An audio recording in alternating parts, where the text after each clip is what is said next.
खीरा एक ऐसा सब्जी है जो किसान को कम समय में ज़्यादा प्रॉफिट बना के देते हैं। बरसात के सीजन में लगाए गए खीरा की खेती में एक छोटे किसान 30 डेसिमल जगह में 10 से 15 हज़ार इन्वेस्ट करके 1 लाख तक मुनाफा कमा सकते हैं। बरसात में खीरा के मार्केट रेट बहुत ही अच्छा रहता है, इसलिए 2 और 3 नंबर वाली ऊंची खेत में धान की खेती ना करके बहुत से किसान खीरा की खेती कर रहे हैं। खीरा कम दिन में ज़्यादा मुनाफा देने वाला सब्जी है, इसीलिए किसान को हमेशा इसके प्रोडक्शन पर ध्यान देना पड़ता है। जो किसान का प्रोडक्शन अच्छा आता है वो मार्केट रेट का अच्छा फायदा लेते हैं और अच्छा मुनाफा कमाते हैं। इस वीडियो में हम गांव में प्रैक्टिस होने वाले किसान की टेक्निक बताएंगे, जिससे कोई भी किसान खीरा की फसल करके एक अच्छा मुनाफा कमा सकते हैं।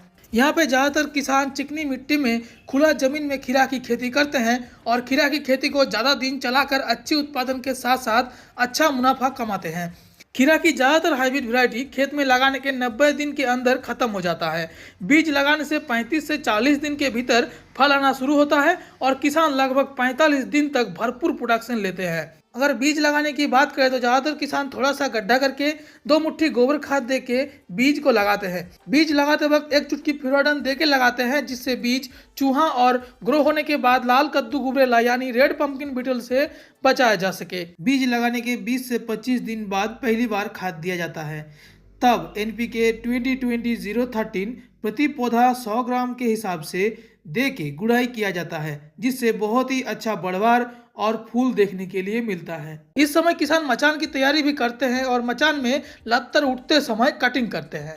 मेन लत्तर का ऊपर वाला शाखा काट लिया जाता है, जिसके बाद पौधे के हर गांठ से एक एक करके शाखाएं निकलते हैं, जिससे ढेर सारा मादा फूल मिलता है। बहुत से किसान 2G कटिंग 3G कटिंग करता है, लेकिन खीरा में ये पहली कटिंग सबसे अच्छा रिजल्ट देता है। इस समय पौधे की बढ़वार ज्यादा कराने के लिए और रोग और कीट से पौधे को बचाने के लिए 2 ग्राम ह्यूमिक एसिड के साथ 3 ग्राम डाइथेनम 45 और 1.5 से 2 ml एलांटो का पर लीटर में मिलाकर कॉम्बिनेशन बनाया जाता है और स्प्रे कर दिया जाता है, जिससे पौधे का ग्रोथ भी अच्छा होता है, रोग भी कंट्रोल में रहता है और कीट भी कम देखने के लिए मिलता है। डाउनी मिल्ड्यू रोग खीरा का एक खतरनाक रोग है, जहां पे प्रोडक्शन रुक जाता है। इससे हफ्ते भर में प्लॉट तबाह हो जाता है, इसलिए शुरुआती अवस्था से ही किसान फंगिसाइड स्प्रे करते हैं तो ये रोग देखने के लिए नहीं मिलता।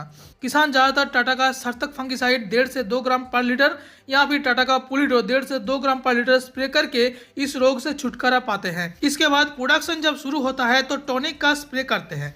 खीरा में जीवा एग्रो का सियाप्टन या फिर एडामा का फ्रेम्बार्ज 1.5 से 2 ml प्रति लीटर डोज में छिड़काव करने पर बढ़िया प्रोडक्शन देखने को मिलता है। इसके बाद 40 दिन के एज में पौधे में दूसरा बार खाद दिया जाता है। तब प्रति पौधा 250 से 300 ग्राम डोज में NPK 20-20-013 दिया जाता है और फंगिसाइड और टॉनिक का इस्तेमाल भी समय समय पर किया जाता है।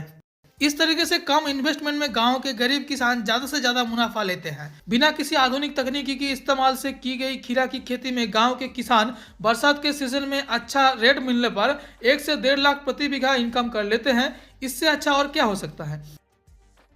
हालांकि मल्चिंग के ऊपर की गई खीरा की खेती में इसका केयर बिल्कुल अलग होता है। इसमें ड्रिप के माध्यम से खाद प्रबंधन होता है, जिससे बहुत आसानी से खेती होती है। हालांकि ड्रिप और मल्चिंग में किसान को खर्चा बहुत ज़्यादा आ जाता है। जो चिकनी मिट्टी में खेती करते हैं वो ड्रिप का इस्तेमाल कम ही करते हैं, क्योंकि चिकनी मिट्टी में बहुत ही ज़्यादा मात्रा में पानी पकड़ा हुआ रहता है। और दूसरा ये बात है कि वहाँ पे मल्चिंग का इस्तेमाल भी कम होता है। और साथ साथ ये भी है कि हमारे भारत में ज़्यादातर किसान गरीब है, जो कि ये ड्रिप और मल्चिंग और ये एडवांस तरीके का चीज़ें अफोर्ड नहीं कर सकते।